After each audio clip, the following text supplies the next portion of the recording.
राधे राधे। हरे कृष्णा कृष्णा कृष्णा हरे हरे, हरे राम राम राम हरे हरे। माघ मास महात्म अध्याय 17। माघ मास का महात्म। पुराणों के अनुसार इस मास में शीतल जल के भीतर डुबकी लगाने वाले मनुष्य पाप मुक्त होकर स्वर्ग में वास करते हैं। पद्मा पुराण के अनुसार माघ मास में पूजा करने से भगवान श्री हरि कृष्ण की उतनी प्रसन्नता नहीं मिलती जितना कि माघ मास में स्नान मात्र से होती है। इसलिए सभी पापों से मुक्त होने के लिए और भगवान वासुदेव की प्रीति प्राप्त करने के लिए प्रत्येक मनुष्य को माघ स्नान जरूर करना चाहिए। कल हमने 16वें अध्याय में जाना कि देवनिधि के कहने पर महर्षि ने स्रोत्र की महिमा का वर्णन किया और उन्होंने कहा कि जो भी मनुष्य एक काल इस स्रोत्र को एक काल, 2 काल या 3 काल पढ़ता है वह अक्षय फल को प्राप्त करता है। जो मनुष्य प्रांत काल इस स्रोत्र का पाठ करता है वह इस लोक और परलोक में अक्षय सुख पाता है। वेदगीति का बनाया हुआ ये स्रोत्र भगवान को अत्यंत प्रिय है और भगवान के दर्शन कराने वाला है। जोग सागर नाम का ये स्रोत्र परम पवित्र है। जो कोई भक्ति पूर्वक इसको पढ़ता है वह विष्णु लोक को जाता है। और पिशाच मोक्ष की कहानी को आगे लोमश जी कहते हैं। लोमश ऋषि कहने लगे, जिस पिशाच को देवकीति ने मुक्त किया वह पहले द्रविड़ नगर के चित्तर नाम वाला राजा था। वह बड़ा सूरबीन, सत्यापरायण तथा पुरोहितों को आगे रखकर जग आदि करता था। दक्षिण दिशा में उसका राज्य था और उसके कोष धन से भरे हुए थे। उसके पास बहुत से हाथी, घोड़े और रथ थे और वह अत्यंत शोभा को प्राप्त होता था। बहुत सी स्त्रियों के साथ क्रीड़ा करता था और अनेक यज्ञ उसने किए थे। वह नित्य अतिथियों की पूजा करता था और शस्त्र विद्या में भी निपुण था। ब्रह्मा, विष्णु, महेश तथा सूर्य की पूजा हमेशा करता था। वह जंगल में हमेशा स्त्रियों से घिरा हुआ क्रीड़ा किया करता था। एक बार वह पखंडियों के मंदिर में गया और वेदहीन भस्म लगाए महात्मा बने हुए पखंडियों से उस राजा की बातचीत हुई। पखंडियों ने कहा कि हे राजन, शैव धर्म की महिमा सुनो।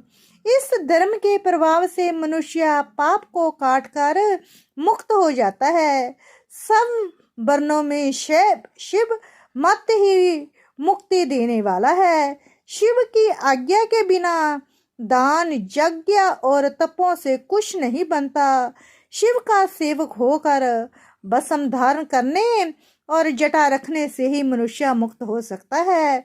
जटा धारण करना तथा भस्म लेपने से ही मनुष्य शिव के समान हो जाता है। इसके बराबर कोई भी पुण्य नहीं है। जटा भस्म धारण किए हुए सभी जोगी शिव के सदृश होते हैं। जड़ नपुंसक तथा मूर्ख सब जटा से ही पहचाने जाते हैं। शुद्ध वर्ण के शैव भी पूजनीय है। विश्वामित्र क्षत्रिय होकर भी तप से ब्राह्मण हो गए। अंतएव शिव पूजन में ही किसी बात का विचार नहीं है। तप से ही ब्राह्मण प्राप्त होता है, जन्म से नहीं। इस कारण शिव का दर्शन उत्तम है तथा शिव के सिवाय दूसरा देवता का पूजन ना करें। शिव तपस्वी को विष्णु का त्याग करना चाहिए। विष्णु की मूर्ति का पूजन नहीं करना चाहिए। विष्णु के दर्शन से शिव का द्रोह उत्पन्न होता है और शिव के द्रोह से रोरवादी नरक मिलते हैं। इसी से भवसागर से पार होने के लिए विष्णु का नाम ही लेना चाहिए। शिव भक्त निशक होकर जो शिव से प्रेम करता है वह कैलाश में वास करता है। इसमें कुछ संदेह नहीं। इस धर्म का पालन करने वाले का कभी नाश नहीं होता। इस पखंडियों के ऐसे वचन सुनकर राजा ने मोह में आकर उनका धर्म ग्रहण कर लिया और वैदिक धर्म को त्याग दिया। वे क्षत्रिय, स्मृति और ब्राह्मणों की हमेशा निंदा करने लगा।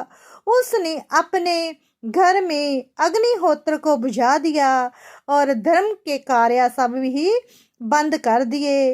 विष्णु की निंदा और वैष्णव से द्वेष करने लगा और बोला, कहाँ है विष्णु, कहाँ देखा जाता है, कहाँ रहता है, किसने देखा है। और जो लोग नारायण का भजन करते थे वे उनको हमेशा दुख देता था। पखंडियों का मत ग्रहण कर राजा वेद वैदिक धर्म व्रत दान और दानियों को नहीं मानता था। अन्याय से दंड देता बेकामी राजा सदा स्त्रियों के समूह से घिरा रहता था और क्रोध से भरा रहता था। गुरु तथा पुरोहितों के वचनों को नहीं मानता था। पखंडियों पर विश्वास करता हुआ उनको गांव में हाथी, घोड़े और स्वर्ण देता था। उनके सब कार्य करता, भस्म धारण करता और मस्तक पर जटा रखता था। जो कोई विष्णु का नाम लेता उसको मृत्यु का दंड दिया जाएगा, ऐसा कहता था। ये ढिंढोरा उसने पूरे पटवा दिया था। उसके भय से ब्राह्मण तथा वैष्णव ने उस देश को छोड़ दिया और दूसरों देश में चले गए। सारे देशवासी केवल नदी के जल से जीते थे। जीविका से दुखी होकर वृक्ष आदि नहीं लगाते थे, ना ही खेती बाड़ी करते थे। प्रजा अन्न के भाव से गला सड़ा अन्न भी खा लेती थी। आचार विचार अग्नि क्रिया सबको छोड़कर काल रूप की तरह वह राजा शासन करता था। कुछ काल पश्चात उस राजा की मृत्यु हो गई। वैदिक रीति से उसकी क्रिया भी नहीं की गई। ये जमदूतों से अनेक प्रकार के दुख उठाता रहा। कहीं लोहे की किलों पर उसे चलना पड़ता, कहीं जलते अंगारों पर चलना पड़ता, जहाँ सूर्य अति तीव्र था और ना कोई छाया का वृक्ष था। कहीं लोहों के डंडों से पीटा गया, कहीं बड़े बड़े दांतों वाले भेड़ियों और कुत्तों ने उसे काटा। इस प्रकार दूसरे पापियों का हाहाकार सुनता हुआ वह राजा जमलोक में पहुंचा, जहां पर स्थारमाध्याय समाप्त। कल इससे आगे की कहानी सुनेंगे। राधे राधे। हरे कृष्णा कृष्णा कृष्णा हरे हरे, हरे राम राम राम हरे हरे।